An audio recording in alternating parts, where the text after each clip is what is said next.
నరసరావుపేట పల్నాడు బస్టాండ్లో మహాత్మా జ్యోతిరావు పూలే విగ్రహానికి ముఖ్యమంత్రి, ఉప ముఖ్యమంత్రి, ఎమ్మెల్యే డాక్టర్ అరవింద్ బాబు చిత్రపటాలకు బీసీ నాయకులు పాలాభిషేకం చేశారు.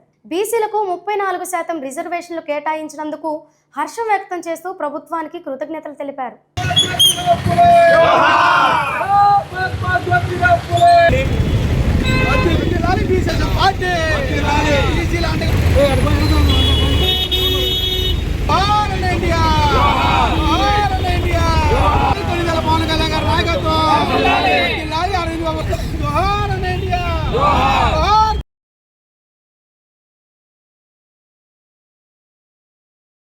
నిన్న జరిగిన అసెంబ్లీ సమావేశాల్లో ఉమ్మడి కుటుంబ ప్రభుత్వం ప్రతిష్టాత్మకంగా బీసీలకి 34% రిజర్వేషన్ స్థానిక సంస్థల్లో ఇవ్వాలని చెప్పేసి తుది నిర్ణయం తీసుకున్నారు. ఈ సందర్భంగా ఉమ్మడి కుటుంబ ప్రభుత్వానికి, గౌరవ ముఖ్యమంత్రి నారా చంద్రబాబు నాయుడు గారికి, అదేవిధంగా డిప్యూటీ సీఎం పవన్ కళ్యాణ్ గారికి, నారా లోకేష్ గారికి ముందుగా నా హృదయపూర్వక నమస్కారం తెలియజేసుకుంటున్నాము. టీడీపీ తెలుగుదేశం పార్టీ అంటేనే ఏదైనా విప్లవాత్మక భావాలతో కొత్త విధానాన్ని ప్రవేశపెట్టే పార్టీ. గతంలో చూసుకుంటే మహిళలకి ఆస్తిలో సమాన హక్కు కల్పించింది కూడా తెలుగుదేశం పార్టీ. ఆ రోజు నందమూరి తారక రామారావు గారు తెలుగుదేశం పార్టీ స్థాపించి బీసీలకి ప్రత్యేకమైన స్థానం కేటాయిస్తూ వాళ్ళకి సీట్లు కేటాయించడం జరిగింది. అదే పందాన్ని కొనసాగిస్తూ మన గౌరవ ముఖ్యమంత్రి వర్యులు నారా చంద్రబాబు నాయుడు గారు ఈరోజు బీసీలకు పెద్దపీట వేస్తూ దాదాపు 34% గతంలో ఏ ప్రభుత్వం అయిన విధంగా ఈరోజు తెలుగుదేశం పార్టీ 34% రిజర్వేషన్ని ఈరోజు స్థానిక సంస్థల్లో బీసీలకు కేటాయించడం ఎంతో గొప్ప విషయం. మహాత్మా జ్యోతిరావు పూలే గారికి, అలాగే సీఎం గారికి, అలాగే ఉమ్మడికుడు ప్రభుత్వానికి బీసీల అందరి తరపున కృతజ్ఞతలు తెలియజేసుకోవడానికి ఇక్కడ అందరం విచ్చేయడం జరిగిందండి.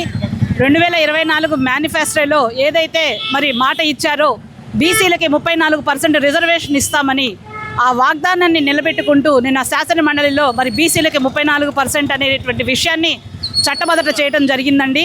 ఈ విషయాన్ని మేమందరము ఎంతో హర్షిస్తూ ఉన్నాము. గత వైసీపీ ప్రభుత్వంలో చూసుకుంటే కేవలం 23% రిజర్వేషనే కల్పించి కులానికి ఒక చైర్మన్ని మరి నియమించి నిలబడటానికి స్థలం కానీ కూర్చోడానికి కుర్చీ కానీ లేకుండా చేసి బీసీలను అవమానపరిచినటువంటి పార్టీ వైసీపీ పార్టీ.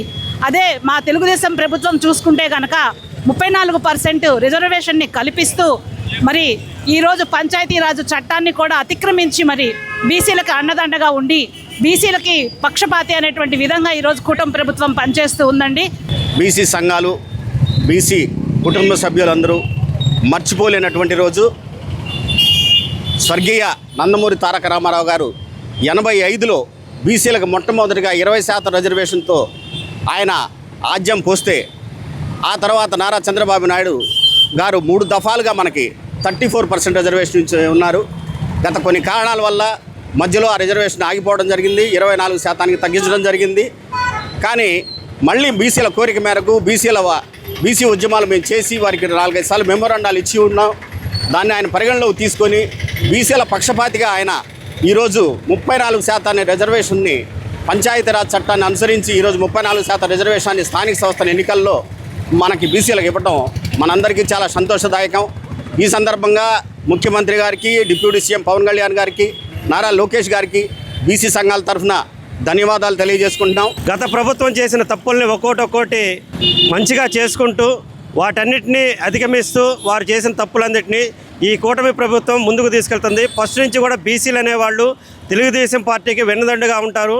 అట్లాగే బీసీలకి ఎన్టీఆర్ గారి దగ్గర నుంచి ఇప్పుడు చంద్రబాబు వారి వరకు కూడా అనేక మంచి పనులు చేస్తూ ఒకప్పుడు రాజకీయంగా ఎంతో వెనుకబడిన తరగతులైన మనల్ని ముందుకు తీసుకెళ్ళడానికి చంద్రబాబు నాయుడు గారు, పవన్ కళ్యాణ్ గారు అక్కడ యువగళం ద్వారా మంచి ఉన్నతికి తీసుకెళ్తున్నటువంటి మన లోకేష్ బాబు గారు, ప్లస్ ఇక్కడ మన అరవింద్ బాబు గారు ఒక బీసీ ముద్దుబిడ్డ మనందరి కోసం అందరిలో చట్టసభల్లో నిన్న బ్యాక్ బోన్గా ఉండే మన బీసీలందరి కోసం ఆయన పాటుపడుతూ ముందుకెళ్తున్నారు.